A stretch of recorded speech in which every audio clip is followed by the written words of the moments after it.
Hello, my YouTube channel. Welcome to The Question, where you have the questions and I have the answers. And today I actually don't have a question for you.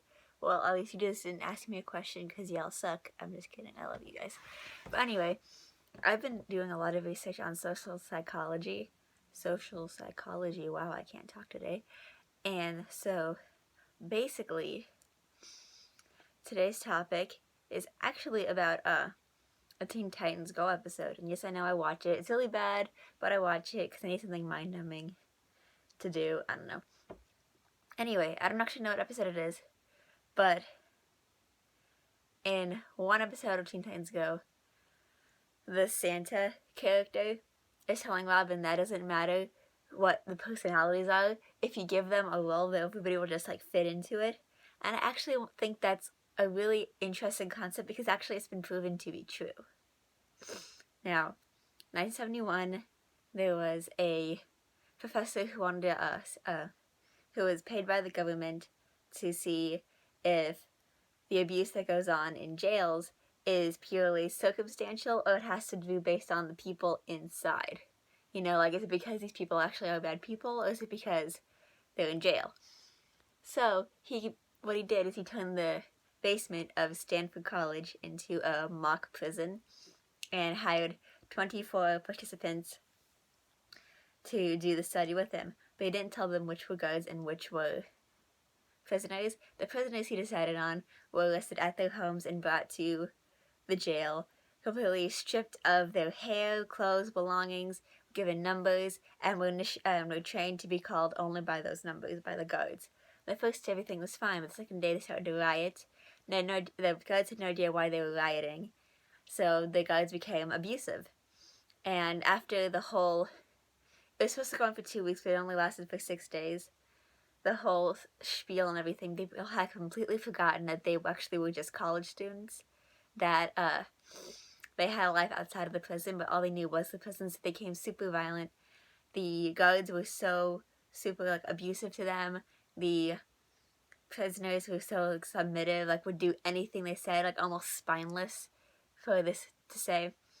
And then after he'd driven 3 other participants clinically insane, his girlfriend told him that he'd stop viewing them as humans, so he called in and said, you guys aren't prisoners, you guys are college students, and everything was perfectly okay again. And it taught us that people, based on what has been taught to us, will go and act as they are expected to act. There have been more unethical experiments like that have proven the sort of the same thing. That people will try and fit into a group, will do anything, even if they know it's wrong. And so I was thinking that he said, it doesn't matter what the people are, that they'll, if you treat them like this, they'll automatically fall into a group. And I think that's interesting because, one, it's a kid's show. And even though I know there are so many kids shows that had to deal with higher level topics like Over the Garden Wall, Adventure Time, Steven Universe, Gravity Falls, all that stuff, I just found it interesting that I chose to bring that topic in. And most people are oh hey, it's a funny song and try and get them to work together, oh well. But that's actually a true concept that has been a thing people do. That led me to think, with the whole popular hierarchy and all these things at school, is the reason that people have such a problem with it because they are treated wrong, or because they want that place in society, those things is it because, the popular kids are asshats, or is it because we want to be the popular kids? I know I'm adjusting my bangs because I just took a shower and they're all everywhere. I can't see.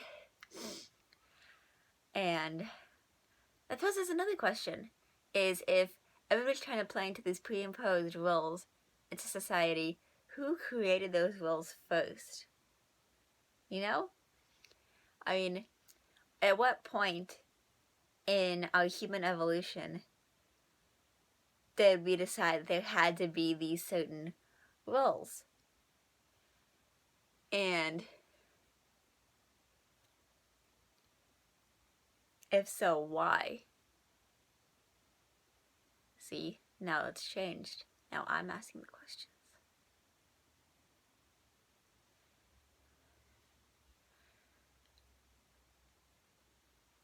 So that was basically my speculation over the weekend. Well, it turned into a whole thing. And I just think that's super interesting. That based on all of these studies, people want to be led.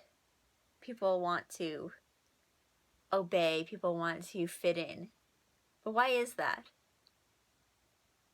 I think it's out of safety. People feel safer when there's like a majority behind them. And I think out of that, I think schools use that basis to try and like strip you of your dreams, kind of, you know? Because think about it, if you really think about it, what do they call it the real world if we're going to get out of school if like the majority of our life is spent in school? I mean, that's basically the most important part of our lives is that first 18 years, and they don't call it the real world, even though it's teaching us literally how to function outside of school. Well, like, not how to function, but like actually like how to function. But based on the whole like wanting to conform and everything fitting in, I think that's where the school basis is, because they teach you that you want that one goal, that one like A, you want to pass the class, you want to get out of there, and so they teach everybody to like try and conform to that sort of you want this, you want the school, you're gonna work to the school, even though they don't actually teach us anything major. Which is what I noticed. So I wanted to take, so because of this whole psychological experience, I wanted to partake in like psychology class last year, but I looked up the class to see what we were going to learn. But of course, it didn't really tell me anything because that makes sense. Anyway, I was looking through basically some of the standards, and they don't actually, and I realized, like, it sort of clicked into my brain with other classes too. They don't actually teach you what they're supposed to be teaching you. They teach you the history of what they're supposed to be teaching you, not actually how to like think and use those skills.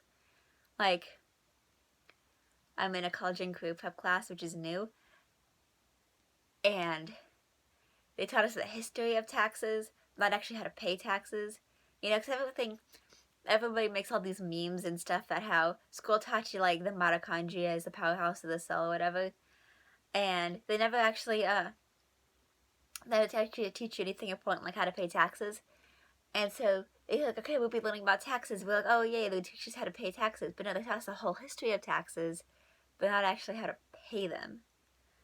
And I was looking at the thing about psychology, talking about the history of the theories and the history of everything else, and actually taught you how to like apply it. Like, same thing with science. They teach you the history of climate change, the history of like the known solutions of what to do. They don't actually teach you how to think outside of that realm to come up with new ideas. I think maybe because of this, we haven't like nothing's changed in society because school has diminished all those like forward thinkers. You know, even with all the STEM nights, I don't actually like really partake in those, but is it really like inventing something else, or is it inventing what the school tells you? Because I know for my STEM night project, our teacher taught us about the humanities style. That's why we are remaking one, but we're not actually like making one ourselves. It's actually like something they told us to do, something they taught us to do, and making that, and boom, that's a presentation. So because of that, I was wondering if all STEM projects are staged, and if so, why? What is like, do they want people? I feel like they created STEM night because, or like the STEM, you know, science, technology, engineering, mathematics, because there's enough forward thinkers to know there's a problem, but as a common thing with most revolutions and George Orwell books, they want change, but they don't know what to do. They know what they don't want. They don't know what they do want, which is the huge issue with Animal Farm. George Orwell was that they knew what they didn't want to be on the farm anymore, but they didn't know how to go about after they had overthrown the farm. I feel like that's the main issue with revolutions, is that throughout history, you revolt against a leader, but that's the only leader you've ever known. And so afterwards, people don't know what to do with themselves. So something even worse emerges. Like that's a thing that's happened in the French Revolution. They knew they didn't want King Louis and Marie Antoinette as their monarchy, so they overthrew them. And what came after that? The Reign of Terror, because they just didn't know what to do afterwards.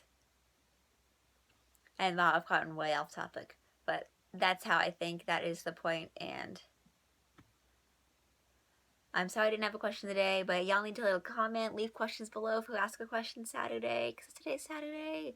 And I know I haven't posted in a while, guys, because I would have posted last Saturday, but I had a dance performance and I was in Seattle all day, and then it's at my dad's house, so I just couldn't because he doesn't actually know this channel exists, remember? And yeah. So, thank you for hearing my thoughts, and remember to comment below if you don't want to hear my thoughts again. And I love you guys. So long and thanks for all the fish.